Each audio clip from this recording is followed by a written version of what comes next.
race. Same for Matt Becker in the 00 over the last few years. You got to go back all the way to Johnny Finewald in the number 21 to see if he could repeat after he was a 5-time winner last year and the year before. He'll get another great start as he's going to try to get to the inside of the 96, and Dalton Emhoff able to hold his own momentarily as one car and John Penny will work his way to the infield. His night is done, and Cole Henson has set sail. A good 5-car length advantage, going to build up to a half a straightaway lead over Dalton Emhoff, who still holds on to second. Becker to the inside, and Finewald trying to split that gap. He's going to go from fourth to second in a half a lap. Here is Johnny. We didn't get to see much of Finewald on opening night 2 weeks ago. This looks like the Flash that won back-to-back points championships here at the Diamond of Dirt Track. Becker, a sharp turn there in turn number 4, kills all his forward momentum. That sees Emhoff and Finewald get some breathing room, and behind Becker, the new late model driver in the 72 that Will Vaught took to victory lane last week. Here comes J.C. Morton. You know, I can say two things about J.C. Morton right now. Obviously, he's a Will man that goes from a B mod into a late model that has so much more horsepower than what his B mod has, and he is able to put it pretty much wherever he wants to. But you can tell whenever he's going into corner entry, there's just a little bit of a bobble. It's not quite as smooth as what it would normally be. And talk about not being smooth. How about the number 14 of Dustin Walker, as he had a horrible entry into turn 1, loops it all on his own, splitting 2 cars, going from fourth to second, and now he is lined up on the outside of row number 2 as the green flag back in the air again, and Cole Henson with a 3-car length advantage as they barrel into turn 1. Finewald stays way up high on the track. Emhoff kind of bounces around over in turns 1 and 2, and that will open the door for J.C. Morton on the inside. The pilot of the number 72, first ride here at Lucas Oil Speedway in a late model, and he is up to third. J.C. Morton, who we have seen time and time again find his way to victory lane in that deep and talented field of B-mods, finds himself in a field with not nearly as many cars. Now Finewald bounces off the side of the 00, that new-looking hot rod for Matt Becker. The wheel man of the 21 saw a little bit of daylight, Shane, and he took it. And Todd McCoy did the same thing as he bounced off of Dalton Emhoff. So a lot of movement. Right now, it's a race for second as the leader has checked out. Cole Henson, a half a straightaway advantage over J.C. Morton. And who would have picked J.C. Morton to take to this late model the way that he has, as he is up to second, and a full half a straightaway again to Johnny Finewald, who's in the number 21 and leads that 3-car battle for a third-place fight. And then Finewald breaks as he goes sliding into the infield. 2 straight races. Johnny Finewald has had horrible luck as the evening will be done. This right here might be as close as anybody's going to get to Cole Henson, and it's on a restart because Cole has been bad fast on these restarts, able to pull away from the competition behind him. But how about J.C. Morton staying right with him through the first 2 turns as he goes a groove higher than Cole Henson does. Henson trying to navigate the bumps, and right now J.C. Morton just trying to stay on the top side and stay in the accelerator as much as he can.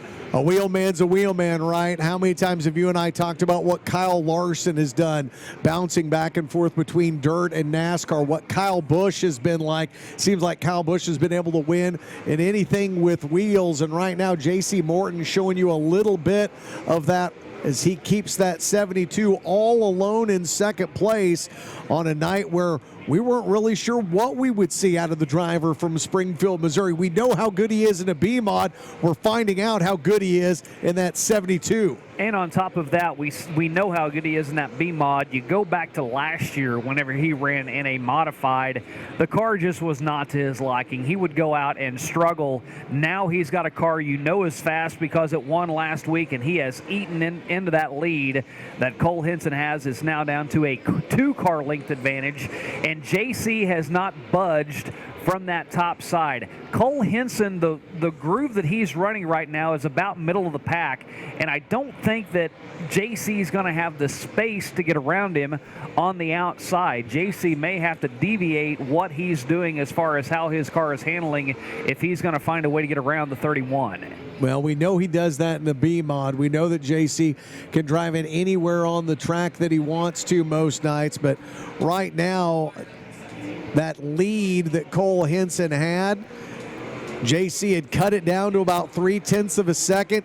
Henson has started hitting his marks and is growing it back out to almost a full second over the driver of the 72 who rides in second place. And then Todd McCoy's first night back at the Lucas Oil Speedway tonight, all alone in third.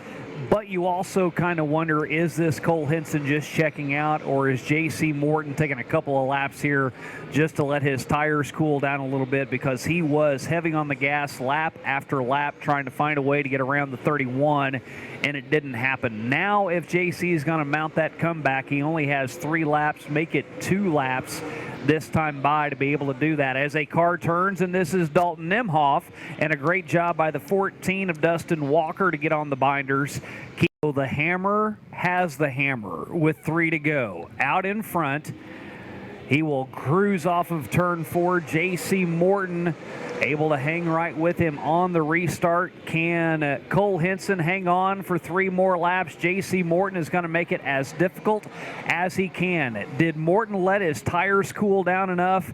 And is he going to find that traction on the top side? Gets a great run. Has a nose out in front as they make contact at the line with 2 to go. Henson is able to get that top spot back. Now a 5-car length advantage, as J.C. Morton just wasn't quite able to hang on to it. One more time around. Can the 72 rally? 3-car length advantage. Henson in the middle, and this one's all but said and done. J.C. Morton gave it everything he had, but Cole Henson, winless last year, he still got a championship. Mark 1 on the board again for the 31 of Cole Henson, a winner in 2021. That was for sure. You know, I don't know if JC's ever been in a late model before, but that was awesome for him tonight. You know, I know we did rub some tires down through here, but, you know, when it's, you know, track hitting holes and stuff like that, and, you know, I guess, you know, at least we didn't take each other out. So I hope we put on a show for you fans tonight, because thank you all for staying in the cold and all that. That's awesome. So, but congrats, you know, that's an awesome run from JC. I knew he's always been a heck of a driver, but I tell you what, my car and Rob and, you know, my family, they had this car, the Superior Power Custom Home, Windy Ridge Landscaping, Cedar Ridge Taxidermy, Hybrid Foundation, Scott Farms, Lee's Door Company, you know, Tony Jackson Jr., everybody that helps us with this car. You know, I can't thank them enough.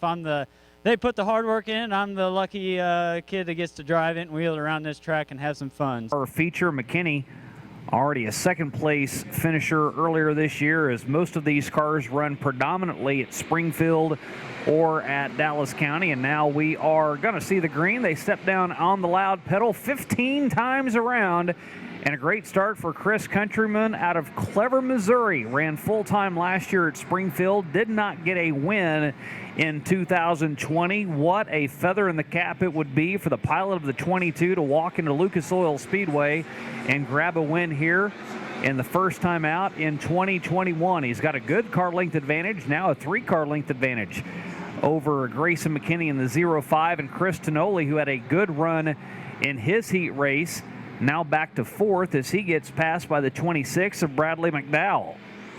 Tonoli winning that heat race number 3 earlier tonight.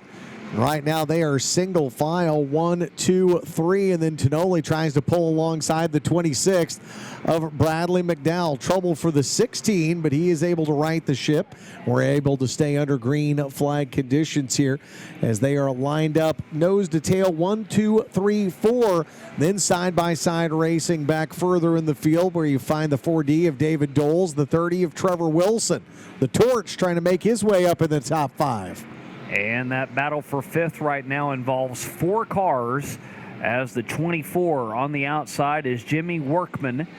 Workman will give up the spot to the 4D as David Doles grabs that spot away. The top 4 cars now starting to gap from the rest of the field, as peeking to the inside's the 26 of Bradley McDowell. He will have to fall back in line as they go single file now 1 through 4, but then Workman looks to the inside again, and he will try to grab that spot for McDowell as Chris Tonoli drops back to 4th. Tonoli having a hard time staying up in front with the 0-5. Bradley McDowell, Grayson McKinney, and now a spinner will bring out the caution here. Everybody. And through turns 3 and 4, ready to get this one back underway for our final 10 laps, and a great restart this time for Bradley McDowell as he gets up to the inside of Chris Countrymen, and that low line tends to work for the 26. Can the momentum on the high side carry Chris Countrymen back out to the front? It'll at least carry him side by side, the 22 and the 26. Look at this gaggle of cars back behind him. 3 and 4 wide, has plenty of contact, but they all stay straight as the top 2 cars continue to battle wheel to wheel. That's what's beautiful about these big full-bodied stock cars sometimes, man. They don't make as much speed as, say, your late models and stuff. They can just all go ahead and clump up, be almost 5 wide coming off of turn number 4, bounce and rub into one another, and then just keep on barreling down the front stretch. The top 2 cars continue to battle it out. Now Chris Tonoli will get up into the mix. So will David Doles. Those 2 cars battling side by side as Cody Johnson again takes a turn. Now 3 cars stacked up. Will anybody else get into the mix? Good job of avoiding the William Gardner in the 7. Very slow pace for McDowell. He'll finally hammer down on the accelerator. And we're back underway. 8 laps down, only 7 remain. Chris Countrymen, where he had led nearly every single lap and had everybody in his rearview mirror. Now he's looking out the front glass and sees 1 car he's got to get around, and Bradley McDowell is going to make it really easy as he just drifts up the track, and his night's done as something is broken on the 20. We'll see how David Doles does at a restart this time. Keeps him slow, and another good restart for all the cars as they're able to keep that accordion action from occurring. And back underway, and David Doles, who we really didn't talk a whole heck of a lot about, now that he's got clean air and he's able to pick his line, he gets a 3-car length advantage. Now Tonoli sitting back in 3rd. He looks to the inside of Countrymen, and it looked where Chris Countrymen was the class of the field in the early going in the first 5 laps. He now is starting to drift back in the pack, and Chris Tonoli would be the next one to get around him. Big mover in this one so far is that red, white, and blue familiar-looking 3 down there. Jerry Wheeler rolled off 15th in this A main and finds himself making his way up just 1 spot outside of the top 5 now. So he's got Will Garner to his outside. But the 3 of Webb City's Jerry Wheeler making its way to the front. Trying to get into that top 5. Not quite there yet, as he would have 1 more car to get around in William Garner. And the top car in Doles spins in turn 2. He's pointing. Countryman has a more upbeat restart than the last previous, as he's not going to lollygag around. No lollygagging around here, as he will get down on the loud pedal real quick. Chris Countryman, a 2-car length advantage over Tonoli.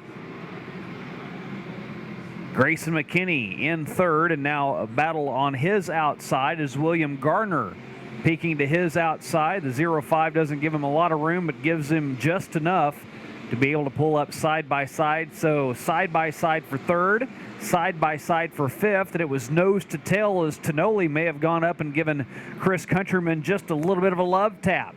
Looks to the inside. They touch again off of turn 4 with 1 to go. Does Countryman have enough to hang on to the lead one more time around? And does Chris Tonoli have enough gas in the tank to get around either the outside or the inside? 2-car length advantage, and Chris Countryman is out on a Sunday drive as the caution flag will come out. So Mike Striegel, 2 flags fly. Green in one hand, white in the other, and Tonoli We'll try the high line this time. Leaves the inside open for Grayson McKinney. McKinney tries to sneak into the inside of this, trying to time it out. Chris Countrymen stays slow, keeps everybody in check. As the green and white comes out, everybody gets through turns 3 and 4. As McKinney looking to the inside of the 71, not able to make that move stick. And now Countryman dives down low. No one's going to get to the inside of the 22 as he exits turn 4. And he will grab the feature win. See the double checkers fly. Guarantee that. Got to thank Alert One Motorsports, Alert One Service Inc., my family, my friends. It's been a long time coming.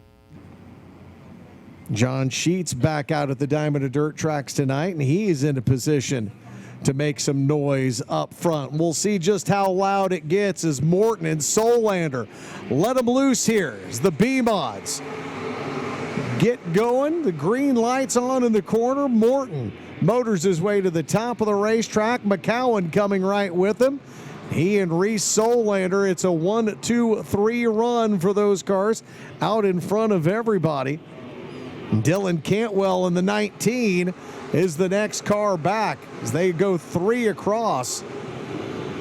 McCowan at the bottom of the racetrack now, trying to set up a line around Solander as J.C. Morton tries to take the top spot away. Morton in the 18 out of Springfield, Missouri, will shimmy off the top of turn number 4, and it's Morton that is the number 1 car on the scoring pylon, getting Solander behind him, and McCowan immediately trying to get out in front of the 5 and does so as well.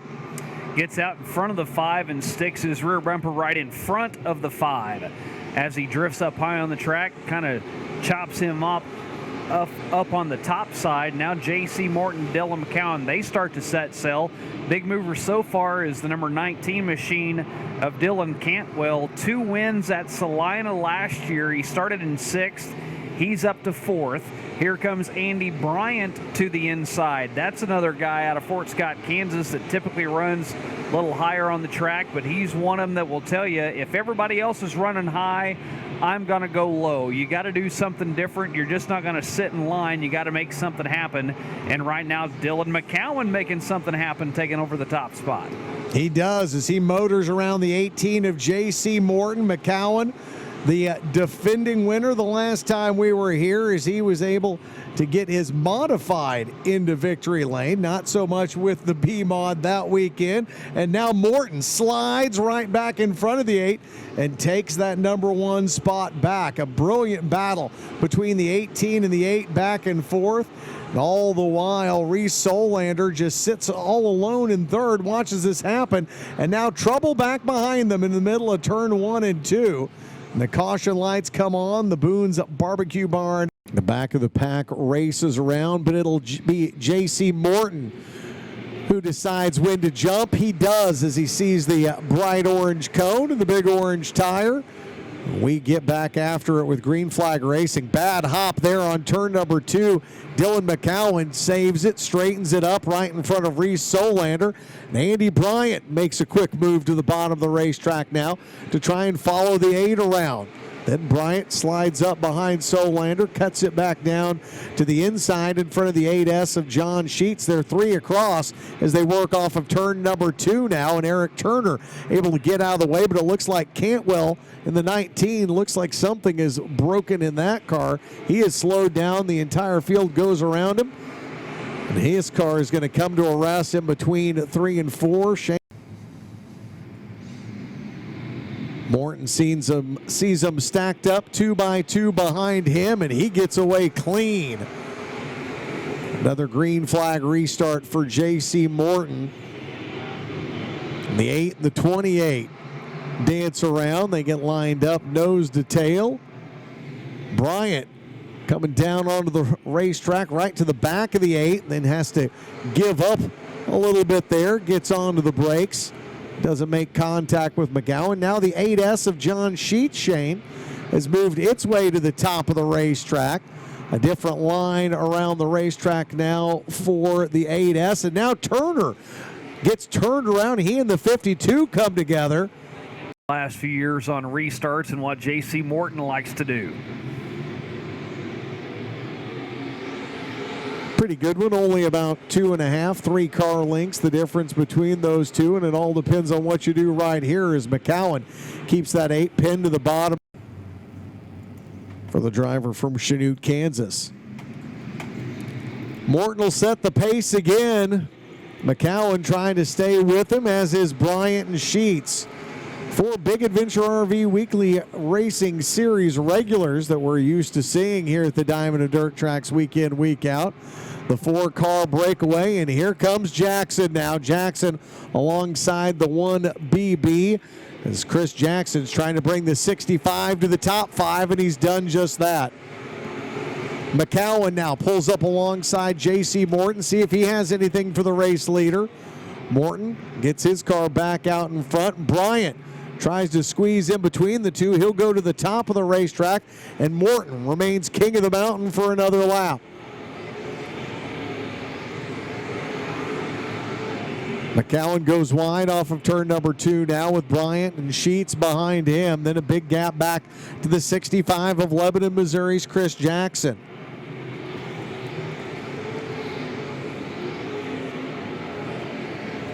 Morton with a 0.6 of a second advantage over the number 2 driver. That's Dylan McCowan. Then Andy Bryant. They're pretty much known as the tail, all single file out. About the top 10 before you finally get back a little bit further in the field. Find Gabe Hodges and the 49 of Cole Wells. Been impressed by Wells tonight, driving 2 different cars. Seems like the kid's never come off the track, but he's been in the mix and mixing it up with good drivers all night.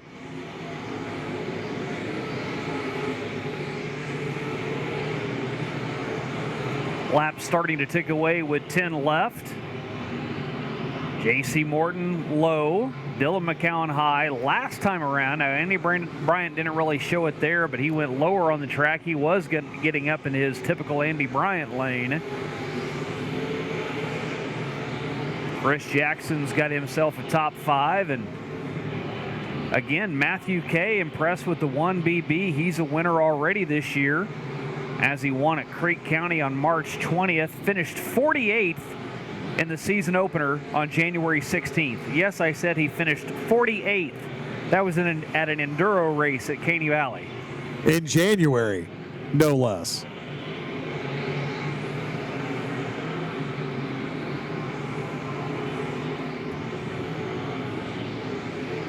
Morton and McCowan still continuing their race out front.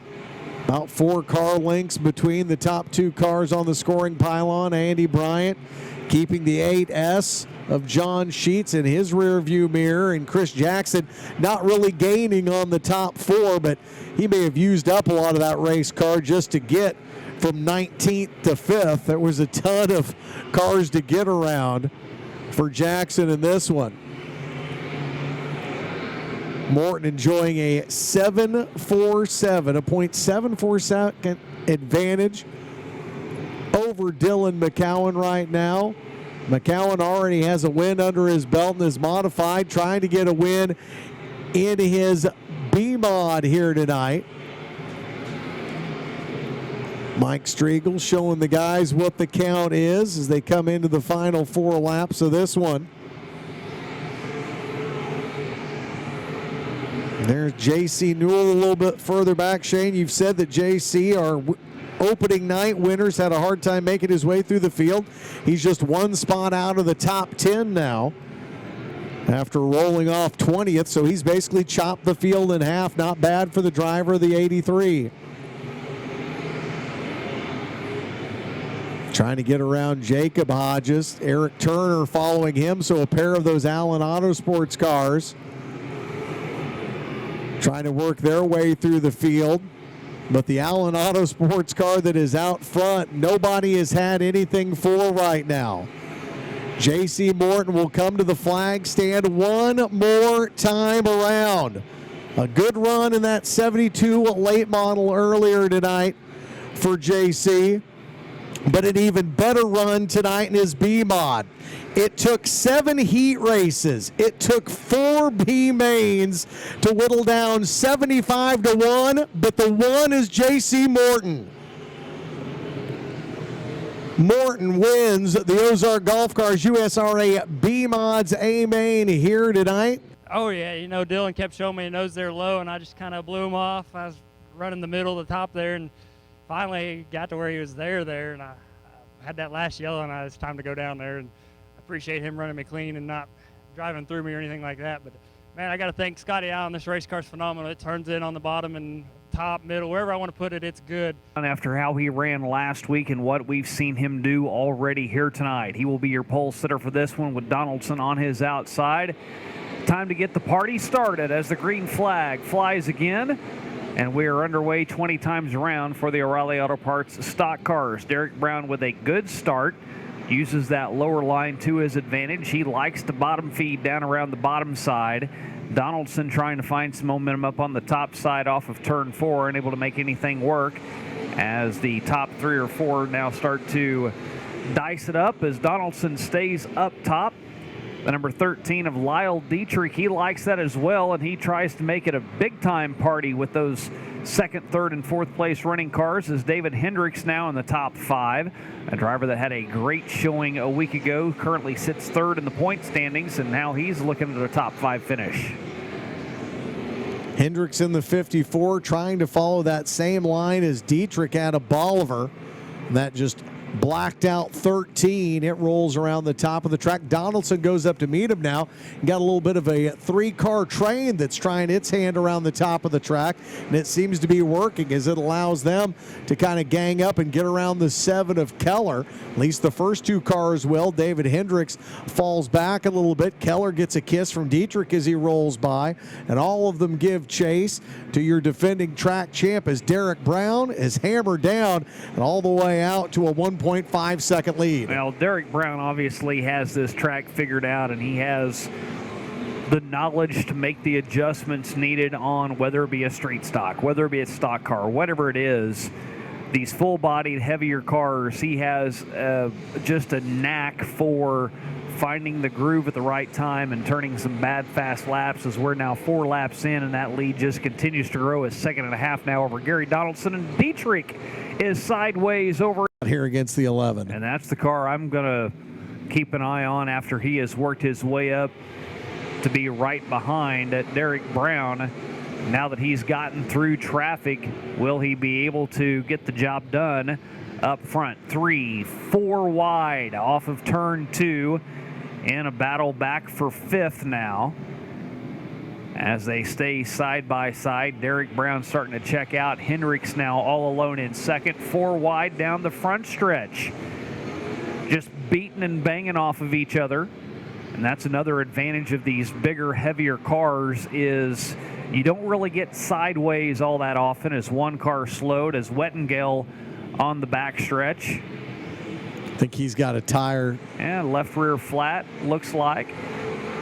And instead of taking the hard left-hand turn, 2. 7 down, 13 to go. Back underway as they all stay single file down the front stretch. Hendrix will peek to the outside. Nothing doing over in turns 1 and 2. Now he'll try that high side again, and this is the first time anyone's really been able to stay with Derek Brown in that opening lap. David Hendrix using that momentum on the top side to at least do some battle. Now even get a little more advantage in turns 1 and 2. Pull up alongside at Derek Brown. 2-car battle up front. DB to the low side, the Buckhorn Bullet to the outside. Gary Donaldson laying in the weeds right behind him back in third as Derek Brown still just the slightest advantage, 1/100th of a second as a caution comes out, and this time it's about a half a car length advantage. Derek will slow down and not let Hendrix get a run at all. Very slow through the turn, and now they'll get on it off of turn number 4. Hendrix stays to the outside. Same song, second verse. This is exactly how they started off that last restart. Both those top 2 cars able to gap Gary Donaldson by 3 car lengths. Derek Brown stays low. Hendrix on the top side. Donaldson back in third. Behind him's the 5 of Robert White. Doug Keller there in the 7. They're side by side. So a side-by-side battle for first. Then Donaldson all alone in third. And then White and Keller battling for fourth. Hendrix, big run this time on the top side. Derek Brown able to keep out just in front of the 54 as we're 11 laps down. Now Hendrix, he just shoots up the track, tries to make the turn off of turn 4.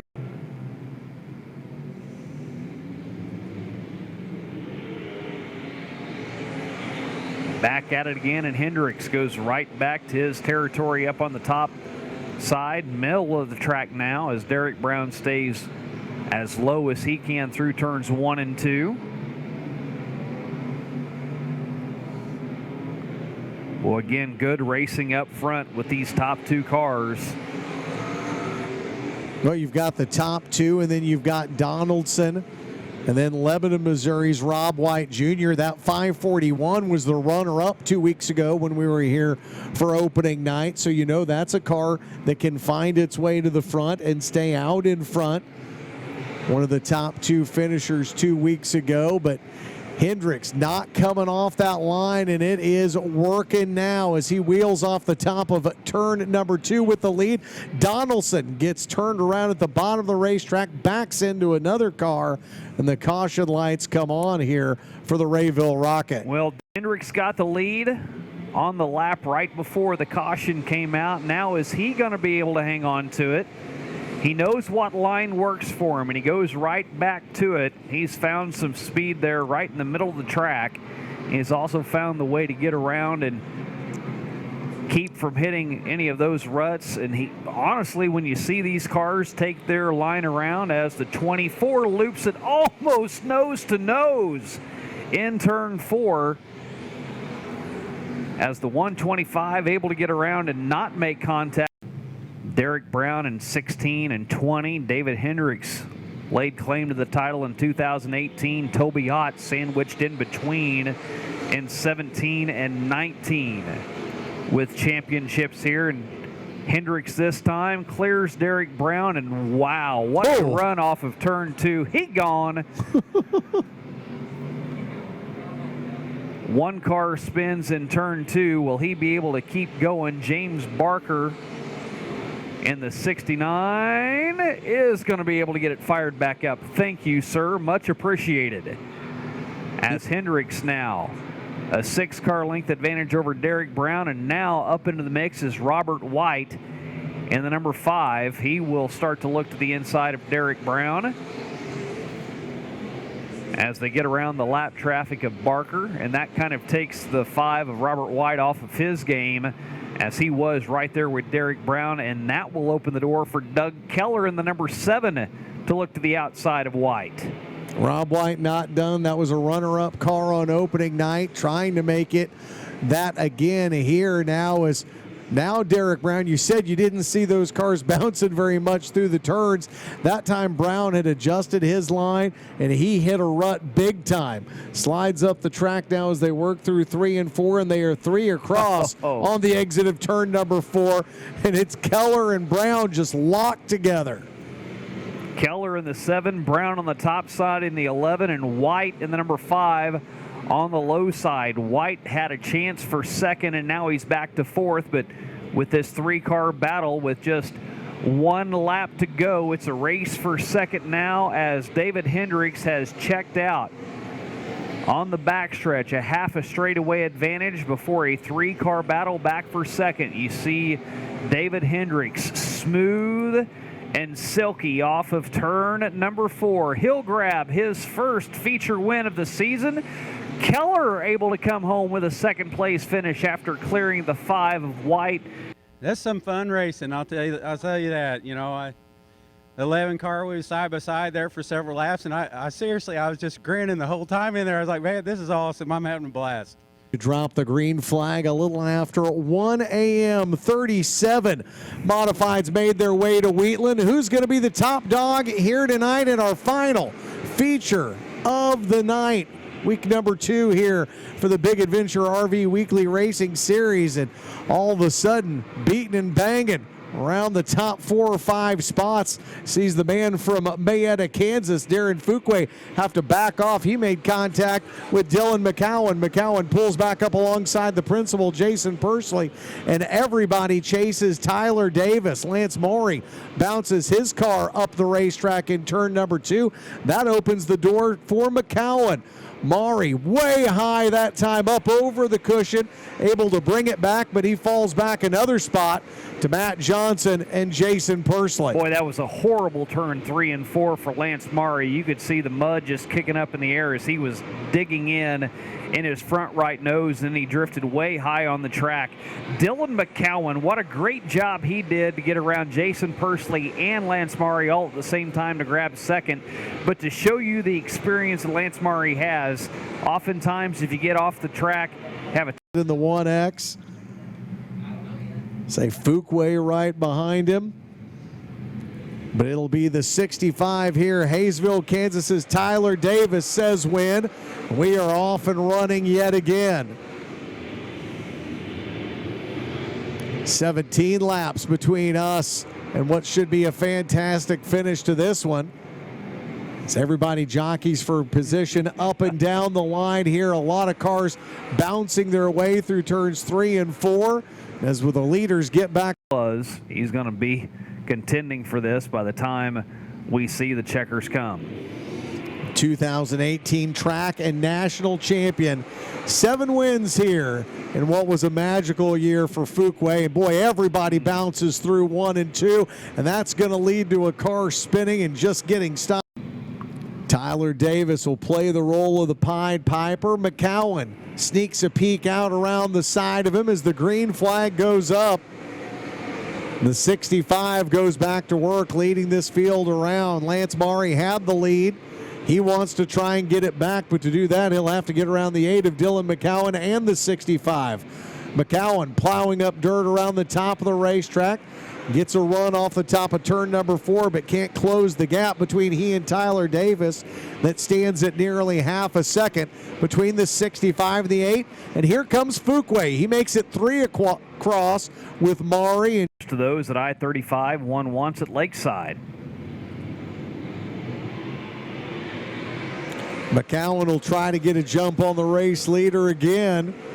As he slides to the outside, tries to slide his car around the 65. He may have done it this time.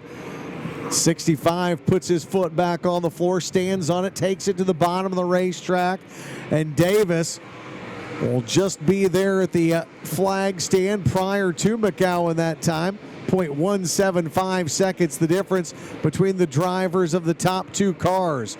McCowan getting a great run down the backstretch. That's really where he has the best opportunity to get around the 65, because so far Tyler Davis off of turn number 4 is hard to beat. He is able to take up a lot of track whenever he exits that turn. He's not going to slide up completely in front of you and block that top line off, but he gets such a great run off of turn 4. No one's able to make any ground on him whenever he gets back in the accelerator. Lance Maury starting to get back up in it as well, as Dylan McCowan, a great run off of turn 2 to pull within a car length of the 65. Maury, the 36-year-old with that MRT race car, a Yeoman race engine, his crew chief, Rob Schmidt, turning the wrenches on that one, all the way from El Centro, California to Wheatland, Missouri for a weekend's worth of racing. Trying to click off a couple more laps. Get our way to the midway point. McCowan clipping off tenths of a second here. See, inches closer and closer to the race leader, Tyler Davis. McCowan this time will mortar off of turn number 4. Gets a good run that time. You couldn't have put a credit card in between those 2 race cars. They were so close at the line.